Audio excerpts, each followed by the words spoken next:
Ada iman dan ketakutan. Ketakutan mewakili perasaan, tapi makna kata takut sebenarnya adalah pergi dari atau berlari dari. Dan saudara bisa merasa takut namun tidak jadi ketakutan. Mungkin saudara harus memikirkan hal itu sedikit. Saudara bisa takut namun tidak ketakutan. Ada kekuatan yang berlawanan iman dan ketakutan. Ketakutan memberi iblis akses ke dalam hidup. Iman memberi Allah akses ke dalam hidup. Kukatakan ini lagi, saya tak berniat buru-buru karena ingin saudara mengerti. Ketakutanlah yang memberi iblis akses ke dalam hidup. Ia bohong, jika kita percaya, kita tertipu. Inilah makna tipu muslihat, mempercayai kebohongan. Tapi hal yang menarik, saudara percaya apapun, bahkan jika yang dipercayai salah jadi benar bagi saudara. Ini menyeramkan jika dipikir-pikir. Entah berapa banyak yang saudara percayai tentang dirimu yang tidak benar. Atau yang saudara percayai tentang Allah yang tidak benar. Saudara tahu Allah bukanlah sumber masalahmu. Saat hal buruk terjadi dalam hidupmu bukanlah karena Allah marah denganmu dan menghukummu. Kukatakan lagi, berapa banyak kebohongan yang saudara percayai. Cukup mengerikan saat saudara memikirkannya. Lihat, karena saya dilecehkan, saya selalu berpikir hidupku kurang baik, kurencanakan demikian. Saya ingat ketika masih kecil dan ayahku melecehkanku secara seksual di setiap minggunya. Saya ingat berpikir, ya hidupku tak akan berujung indah. Saudara tahu, mungkin biasa-biasa, tapi saya tak akan pernah nikmati hidup indah. Tapi lihat, itu kebohongan iblis. Karena Allah berikan aku hidup lebih baik. Iblis adalah pembohong. Dan jangan kita melupakannya. Alkitab katakan kita harus bertanding dalam pertandingan iman yang benar. Dan kadang saudara perlu berdiri teguh dan berpegang pada iman karena segala yang saudara lihat tampaknya tidak berhasil. Dan semua yang saudara rasakan tidak berjalan dan banyak hal terjadi dalam hidupmu yang tampaknya tidak adil. Dan hidup tidak adil tapi Allah adil. Saya senang mengajar tentang karakter Allah dan kusukai setiap bagian karakter Allah, tapi kupikir bagian favoritku adalah Allah adil. Dan saudara tahu maksudnya, ia mengubah semua hal yang salah menjadi benar. Saya suka ini. Jadi saudara lihat, orang-orang tak bisa menganiayamu dan biarkan saja. Tidak jika saudara menangani dengan cara Allah, dan saya harus membahas tentang ini karena jika tak ditangani dengan cara Allah, maka ya ini bisa menyakitimu. Jika seseorang melukaimu dan saudara jalani hidup penuh kebencian, maka iblis sungguh mendapat yang ia inginkan. Tapi jika saudara ampuni, tak peduli perasaanmu dan tetap doakan mereka sebagaimana firman katakan, dan saudara berkati mereka dan bahkan saudara rela menolong jika mereka memerlukan, seorang musuh menolong musuhnya. Maksudku betapa konyol rasanya ini. Tapi kita hidup di sebuah kerajaan yang tampaknya terbalik di mana sisi benar ada di atas. Yang terakhir jadi terutama dan sebaliknya, dan jika saudara ingin harta berilah apa yang saudara punya. Maksudku coba pikirkan hal-hal ini dalam otak saudara. Saudara akan hilang akal sehat saat berusaha mengerti.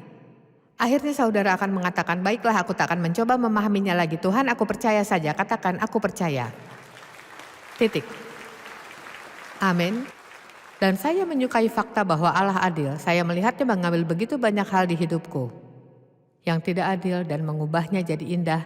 Dan kuberitahu ia akan lakukan yang sama bagimu, namun tidak jika saudara pahit dan lemah lunglai jalani hidup dan mengasihani dirimu sendiri. Mari kuberitahu, semua orang pernah luka. Semua orang terluka. Semua pernah kehilangan. Semua mengalami hal-hal tak adil dalam hidup mereka. Dan jika saudara datang malam ini dengan mengasihani diri karena hidupmu tidak berjalan sebagaimana seharusnya, maka saya mohon untuk tinggalkan semua malam ini. Jangan terus mengasihani diri. Katakan pada iblis, tidak, terima kasih, ku ingin hidupku berubah. Aku akan berterima kasih dan bersyukur atas perbuatan Allah dalam hidupku. Nah, iman sangatlah penting sebab kata Alkitab, tanpa iman tak mungkin kita menyenangkan Allah. Wow. Karena siapapun yang menjumpai dirinya pasti percaya. Mereka perlu percaya dua hal. Yang pertama bahwa Allah ada. Dan nomor dua, bahwa ia baik dan ia memberi upah bagi mereka yang mencarinya dengan tekun. Nah, jangan lupakan, ia tak memberi sembarang upah Bukan setiap orang bisa mengalami kebaikan Allah, namun mereka yang mencarinya dengan tekun. Bukan mereka yang mencarinya hanya di Paskah dan Natal, tapi mereka yang mencarinya dengan tekun. Ayo, bukan hanya mereka yang mencari Allah saat ada hal darurat. Terkadang kita terlalu sibuk ketika keadaan baik-baik saja. Jika saja kita belajar bahwa sadar atau tidak setiap saat kita putus asa. Tanpa iman tak mungkin senangkan Allah. Tanpa iman kita tak bisa menerima dan berjalan dalam rencana indah Allah bagi kita. Allah sudah punya rencana yang indah bagi hidupmu. Sudah terencana. Sebelum saudara muncul di dunia ini, Allah merencanakan hidup yang paling hebat dan indah bagimu jika saja saudara menjalaninya. Dan cara saudara menjalaninya adalah dengan mempelajari kitab indah ini yang kucintai dengan segenap hati. Mempelajari isinya dan melakukan firman-Nya. Saudara tahu rencana Allah begitu sederhana hingga anak usia 2 tahun pun paham. Baca, percaya, lakukan. Saya suka lagu yang dinyanyikan malam ini, Cara Allah Lebih Baik. Wah, ini sungguh benar. Wah, saya mencoba caraku bertahun-tahun.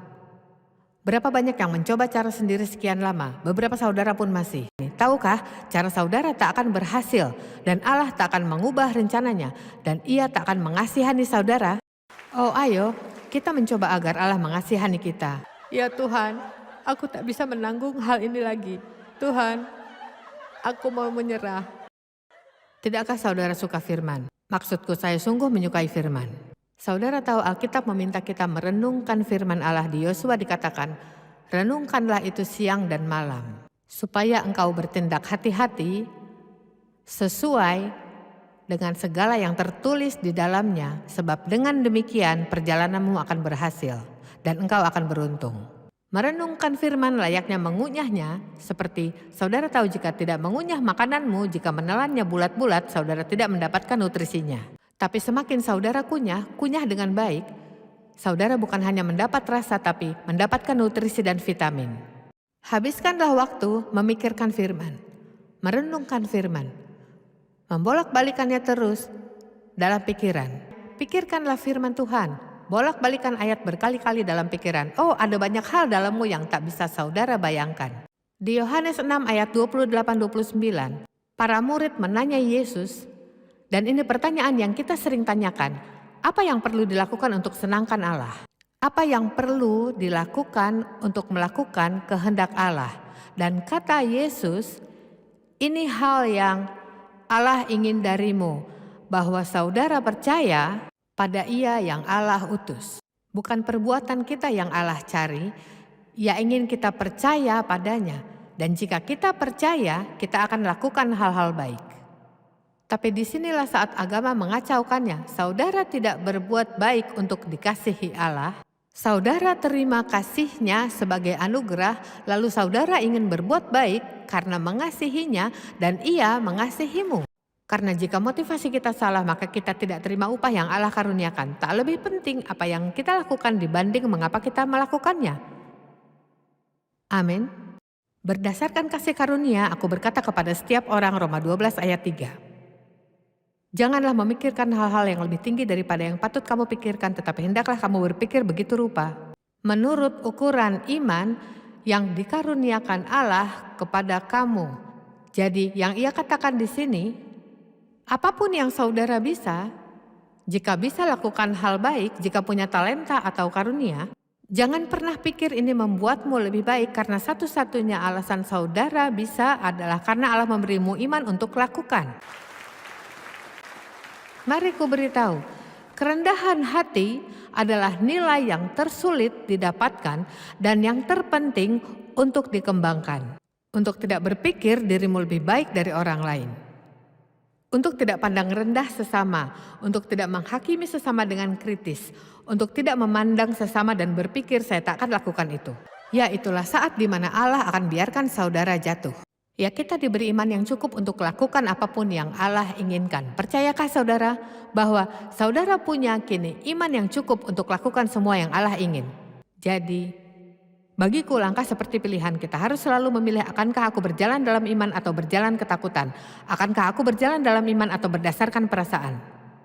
Iman adalah dasar dari segala yang kita harapkan, bukti dari yang tak terlihat. Saat melihatnya kita tak perlu iman lagi. Iman adalah untuk yang belum pasti. Markus 11 ayat 24 berkata, apa saja yang kamu minta dan doakan, percayalah bahwa kamu telah menerimanya dan kamu akan terima, tapi tidak diberitahu kapan. Kupikir ini ayat paling menggemaskan saat saudara pahami, percaya sudah menerimanya, meski saudara belum melihatnya, itu milikku sudah di perjalanan. Aku percaya, setiap kali saudara kecewa dan iblis berusaha menyatakan bahwa kau tak akan terima, katakan ya sudah di perjalanan. Sudah di perjalanan, Allah setia, sudah di perjalanan.